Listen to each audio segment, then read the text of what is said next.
Okay.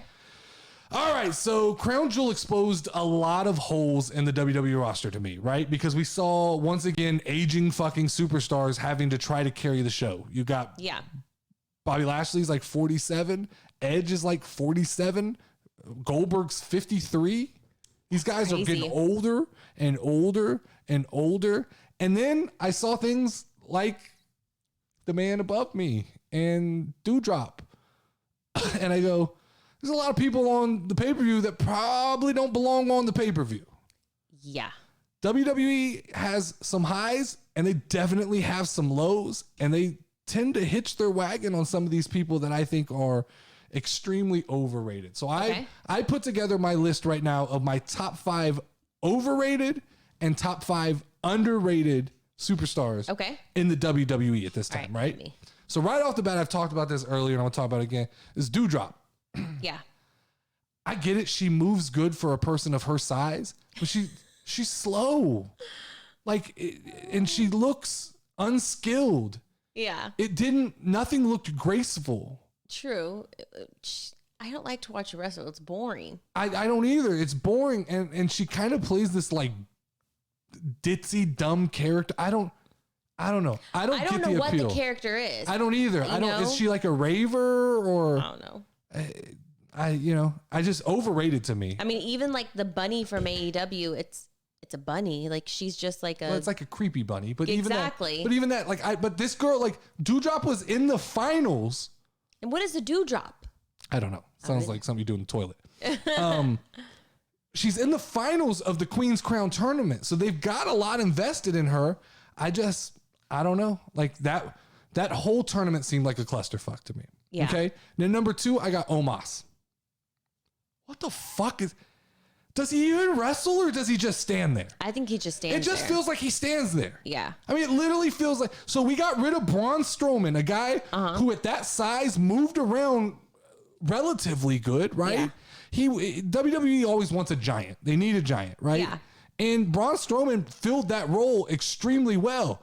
But instead, we're holding on to Omos. Omos, who just stands there, who is obviously dragging AJ Styles to the fucking ground. Okay. I mean, he's his personal colossus, they say, or something like that. Like, this is so fucking boring. And we're supposed to believe that this big man is, I guess, so hard to take down. But I truly believe that Randy Orton would run fucking circles around him if you just unleashed him. True. But, they protect him. They do all this stuff. They're just trying to build a monster. And to me, I feel like 90% of the time he's just standing there. Yeah. And he wears these fucking awkward ass suits and he's very shiny. I just, I don't know. Nothing about Omos fucking excites me. Maybe they like shine him up before he goes on Probably. stage. They're all fucking shiny. Everybody's shiny. Randy Orton's the shiniest motherfucker in the whole building. That motherfucker wears at least 17 pounds of baby oil before he goes out there. Number 3, Charlotte Flair. Y'all are going to get me to change my mind on this shit. Charlotte Flair is overrated. I did not like her. The more and more I see her lately, there's nothing appealing about her. I've liked her a little bit more lately. She's shown more personality. Has she though? I mean, more than normal. It seems like she's probably just a brat is what it is. Like she's just kind of irritated by everything, it feels like. Where's my celebration? Where's my balloons? Bitch, we're so happy that you're off the fucking show. We're not doing anything. We're trying to get you out of here as fast as we fucking can. Yeah. I just, right. Number 4, Jeff Hardy. I do not like him. Now I get this is going to cause controversy because a lot of people love fucking Jeff Hardy. Why? Jeff Hardy 20 years ago, fucking super exciting. Jeff Hardy now, kind of a fucking overweight old guy who still wears Jinkos. Or whatever those pants are, right? Yeah. He wears raver like pants. Drugs to me. I'm sorry. He does. And he has a history of drugs and he doesn't do anything fucking exciting to me. He fucking comes out in his fucking paint going like this and shit like that. Like, I don't get it. In 2021, like his time has passed. I look at a guy like Edge and I go, oh, he still got it. Yeah. He still got what he had when he was in his prime. I look at Jeff Hardy and he's a fucking shell of what he used to be. He's not the same man. And I think it's just nostalgia that keeps people excited for Jeff Hardy. At least that's my opinion. I think he's overrated. Number 5 is the guy who cut the weirdest promo this week. Okay. They're introducing all of these new characters, right? Yeah. They're going through kind of introducing all the new faces. And then we cut to Sheamus. Yeah. And he's got like an Irish bowler hat on. And his like nasal strip. Apparently his nose is pretty fucked his nose, up. but still. But then just go away for a little bit. Yeah. Quit coming back with Batman mask and fucking tape on your nose. Talking about, I'm Sheamus and whatever, dude. Like, I know people like Sheamus, but I feel like he's overrated. Like, there's nothing there. When's the last time Sheamus was a believable character that like we really thought was threatening for the WWE title? Because he had a nice little run. Shit, it's been a minute now, but he had a nice little run with the WWE title, but it's been like 7 or 8, 10 years ago. I don't remember. But yeah, he's overrated to me. I don't get excited when Sheamus comes out. He's kind of a guy that they use to just fill in. Equivalent to somebody who like a Dolph Ziggler, right? Yeah. A guy who at one time was very exciting, but now when Dolph's coming out, he's there to get his ass whooped. Yeah. That's kind of what I feel about Sheamus, right? He's there to make the next big guy look like he's tough. Yeah. So then I go to my 5 most underrated superstars in the WWE. Number 1 is Sami Zayn. Clearly, I said he's one of the top 3 wrestlers in the WWE, and there is a conspiracy, 100%. I don't know if it's Vince McMahon. I don't know if it's Stephanie McMahon. I don't know if it's Triple H, but somebody has conspired. There are plans put into place to hold him back. Okay. They don't want Sami Zayn ascending to that top level. Sami Zayn should be WWE champion, not Big E. It should be Sami Zayn. Yeah. Sami Zayn puts in the work. He takes every fucking character they give him and he fucking kicks the ball through the fucking uprights and out of the stadium. Yep. He underrated. Okay. Number 2, I don't know if we can call him underrated anymore, but I've been singing the praise of this man for a long time. That's Montez Ford. Love him. Yeah. So I think at this point, the secret's out on Montez Ford. Yeah. They're getting to and he might be properly rated, but I've been on the bandwagon so long that I want to toot my fucking horn a little bit here and go. He was underrated far too long. I said this guy had superstar potential, and I think everybody else has finally caught up and realized that I was fucking right from the beginning. Montez Ford will be a single superstar moving forward. True. Number 3, Kevin Owens. This is even if he's underrated, but this is even if he stays with the WWE. He's probably going to head over to AEW because fucking WWE treats this guy like shit. Yeah. This man, clearly one of the best wrestlers in the WWE, clearly one of the best guys on the microphone, clearly one of the best guys without a title. Even when he doesn't have a title, he makes me want to watch. True. He's a bigger guy who moves gracefully. That's what I say, right? There are certain people with certain body shapes who impress you. You go, oh shit. I didn't know he could fucking move that dude moves really well for a guy that size. Kevin Owens, Kevin Steen, whatever the fuck you want to call him. He's underrated as far as WWE goes. They get behind these guys, right? And they give them a run. He had the run with a Universal title. And then it's like they don't let it go anywhere from there. They kind of, if the ratings fluctuate, and this is what I've said, this is why I worry about Big E. Yeah. If the ratings fluctuate, they kind of pass you off as, well, it's your fault. Yeah. And there's a multitude of factors that go into why a guy, why the ratings are bad. Look at CM Punk when he was with WWE, when he wasn't CM Fluff of the AEW, had a 300 and something day run. And they never put him in the main event because they always wanted to blame him for the ratings. Yeah. Fluctuating. Yeah. When in reality, it probably had a lot to do with bringing back part-timer after part-timer after part-timer. You can't, I could say a lot about CM Punk, right? Yeah. I can say a lot of negative, a lot of positive. I like to shit on him because it's fun. Mm-hmm. It's fun because it irritates people. And because right now, he's not at A+ level CM Punk, but you can say what you want. The crowd loves CM Punk. Oh yeah. People love CM Punk. There's a lot of people who love, and he fucking moves the bar on ratings. And it that fast he can turn back into CM Punk, and he'll have my fucking attention all over again. Yeah. I'm overreacting on CM Punk 100%. I know this. I'm just super fucking impatient. Yeah. That's all it is.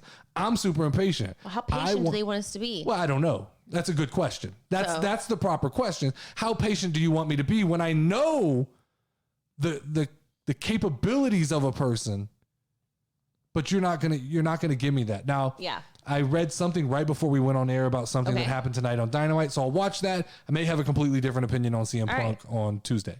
All right. Last two here. Number 4. Once again, I don't know. He's underrated from my eyes. Is The Miz. Okay. Because I think he's one of the hardest workers in the WWE, and I think people tend to kind of shit on him and pass him off as kind of a gimmicky guy.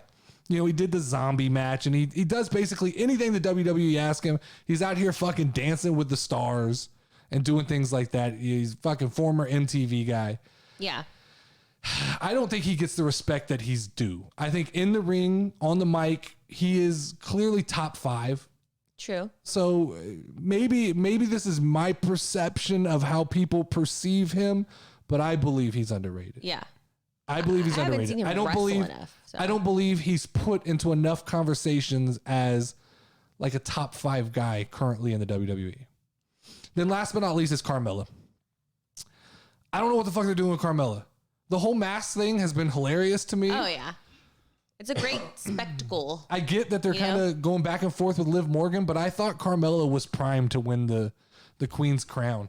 Who better would have benefited from a fucking crown than the beauty queen? Exactly. Like, it just seemed like WWE here is a fucking opportunity to take a character and elevate this character for the next 365 days to a status of just people will either love it or they will fucking despise it. Mm-hmm. Which means it's good. And instead we did Zelina Vega. Yeah. I'm indifferent. Yeah. I'm indifferent about that. Yeah. I'm not excited to see her come out with a crown and scepter for the next 365 days. Carmella, I would have been. Yeah. I really would have been. Because she could have just showed up and not even really wrestled. Just put on like her little show that she does.